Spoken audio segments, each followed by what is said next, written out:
বাজারে পণ্যের দাম স্থিতিশীল রাখতে নজরদারি বাড়াতে জেলা প্রশাসকদের নির্দেশনা দেওয়া হয়েছে বলে জানিয়েছেন বাণিজ্য মন্ত্রী খন্দকার আব্দুল মুক্তাদির। রাজধানীর ওসমানী স্মৃতি মিলনায়তনে জেলা প্রশাসকদের সাথে বৈঠক শেষে তিনি বলেন, কোরবানি ঈদের সব চামড়া সরকার সংগ্রহ করবে। ঈদ পরবর্তী 7 দিন ট্রাকে কোনো চামড়া কেউ বহন করতে পারবে না বলেও জানান তিনি।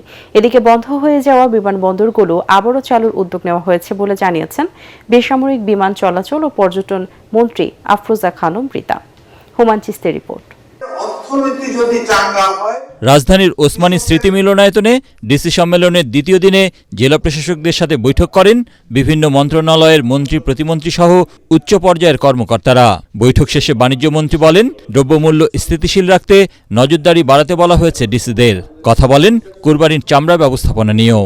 আগামী কুরবানির ঈদে আমাদের কোনো চামড়া যেন নষ্ট না হয় সেজন্য আমরা কিছু দিক নির্দেশনামূলক পদক্ষেপ নিচ্ছি, যেটা তাদেরকে বলা হয়েছে। বিসিকের মাধ্যমে প্রত্যেকটা জায়গায় লবণ পৌঁছানোর ব্যবস্থা করব সরকারি খরচে।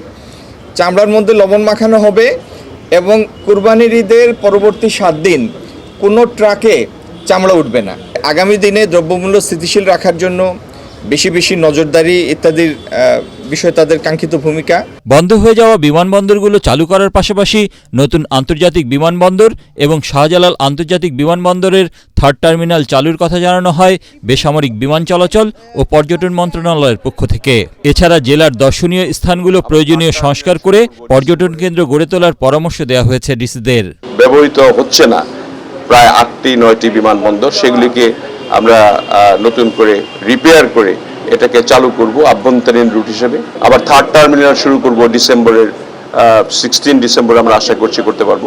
আমাদের বাংলাদেশে তো প্রত্যেকটা জেলায় কিছু না কিছু পর্যটন স্থান আছে, সেটাকে কিভাবে সংস্কার করা যায়, নতুন পর্যটকদের আকর্ষিত করার জন্য কিভাবে এটাকে গড়ে ওঠানো যায় সে ব্যাপারে আলাপ আলোচনা। চলমান প্রকল্পগুলো সুষ্ঠু ও সুন্দরভাবে সম্পন্ন করার পাশাপাশি নতুন প্রকল্পগুলো সরকারের নির্বাচনী ইশতেহারের সাথে মিল রেখে সম্পন্ন করতে ডিসিদের নির্দেশনা দেওয়া হয়েছে বলে জানান পরিকল্পনা প্রতিমন্ত্রী।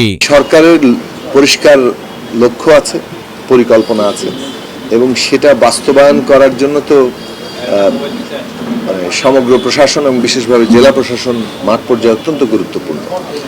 সেই বিষয়গুলো নিয়ে মূলত আলোচনা হচ্ছে। সরকারের 1 কোটি মানুষের কর্মসংস্থানের পরিকল্পনা বাস্তবায়নের দিকে নজর রাখারও পরামর্শ দিয়েছেন বলে জানান তিনি। হুমায়ুন চিস্তি, এটিএন বাংলা, ঢাকা। 3টি প্রশ্ন শিল্প মন্ত্রণালয় থেকে।